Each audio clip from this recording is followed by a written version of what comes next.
Welcome to this Windows Computer and Technology channel where we learned that new features will be added this year to Windows 10.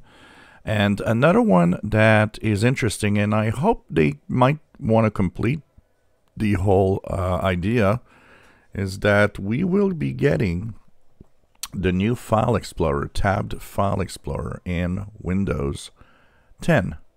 So this is nice because instead of opening different windows of File Explorers, you'll have tabs at the top of the window, which makes it a lot easier to go through and manage the different options. So that's a nice feature, and I think this is going to be great.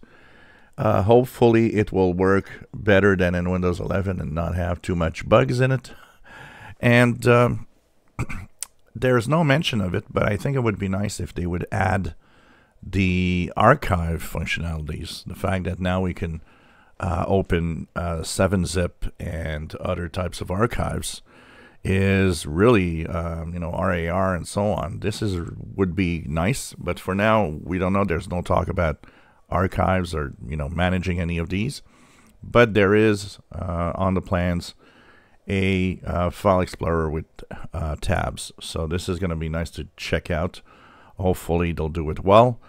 I don't know up to what point they'll be rewriting the code. We know that there's a lot of things that are so similar that it doesn't need much change to actually work from Windows 11 to Windows 10.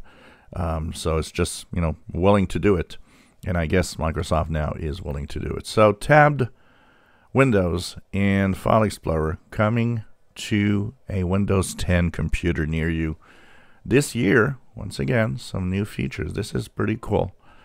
This one I like. Having tabbed File Explorer windows is very useful. I often have tons of tabs open, so this is going to be great.